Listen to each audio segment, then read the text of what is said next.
want? Well, I see you're an anthropology student. Did you know that you can't even begin to study anthropology without acknowledging the studies done in Africa? No, I didn't know that. Well, you should. Africa holds the foundations of the core disciplines, especially anthropology. Anthropology is the study of human societies and cultures. Early anthropologists worked to find common threads across cultures. In order to do this, anthropologists tried to view each community that they studied as an individual unit, isolated from outside influences.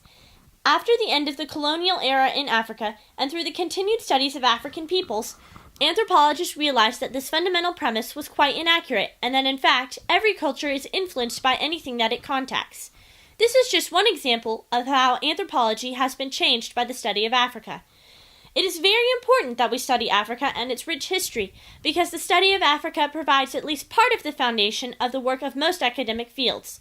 All of these disciplines are an important part of how we learn about the world today.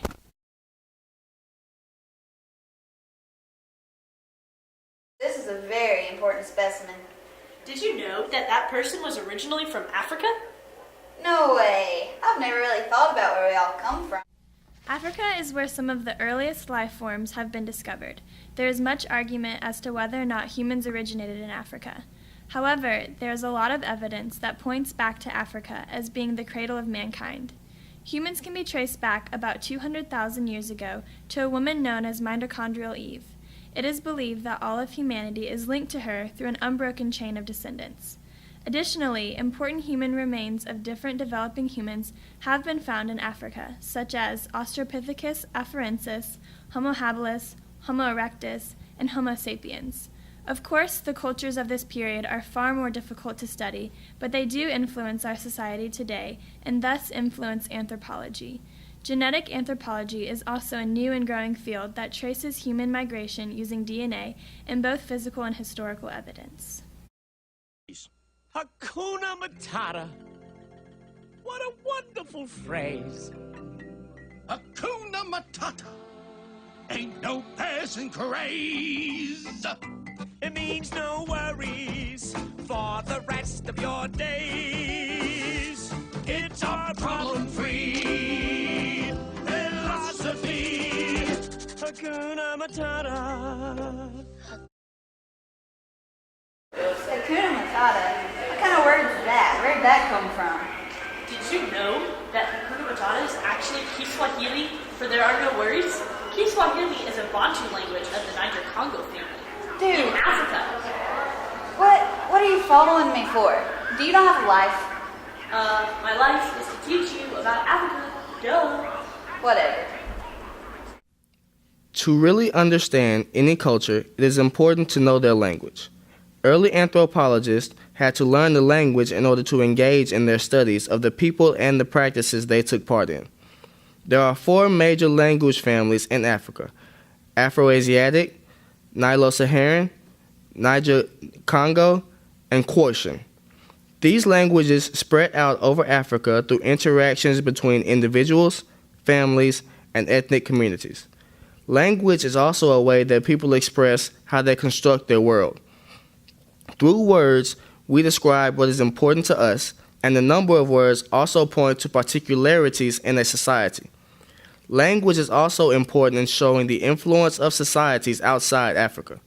For example, the languages of the Swahili, Kiswahili, is a member of the Bantu language group, which is part of the Niger-Congo family.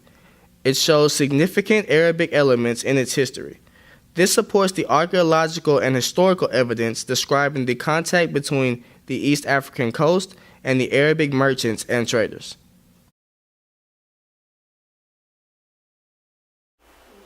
Yo, this art is whack. Don't touch. You again? We've got to stop meeting like this. What do you think you're saying? This art is not whack. It's a depiction of daily life in Egypt. Looks whack to me. That's just because you don't understand African art. African art can also influence anthropology. The rock and cave paintings that we see tell us about who lived in that particular area, what they did, something about their ethnicity, and etc. All of these things can be used to help construct the background of the cultures in the area and should also be studied in order to gain knowledge about their respective ancient communities and states. Architecture is a form of art.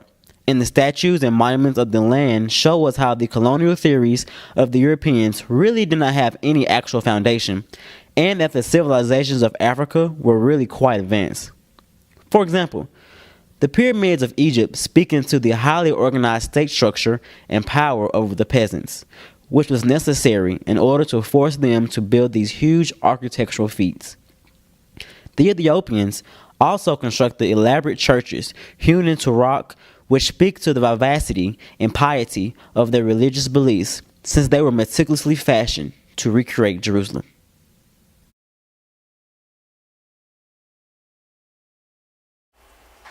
Whoa, this pot is ballin'.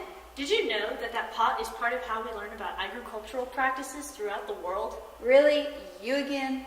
Yeah, me. Now listen to this. A specific form of African art is pottery. What we know about agricultural practices and yields mostly comes from grain impressions in ancient pieces of pottery.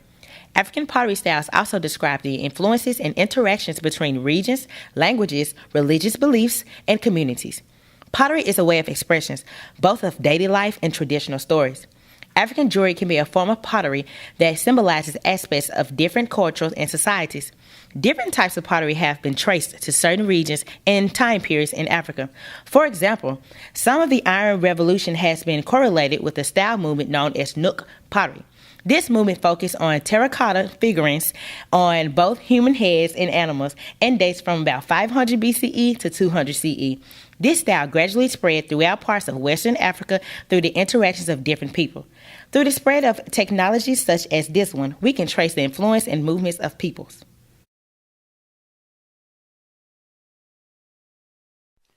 Overall, it is important to study Africa because it still affects us today.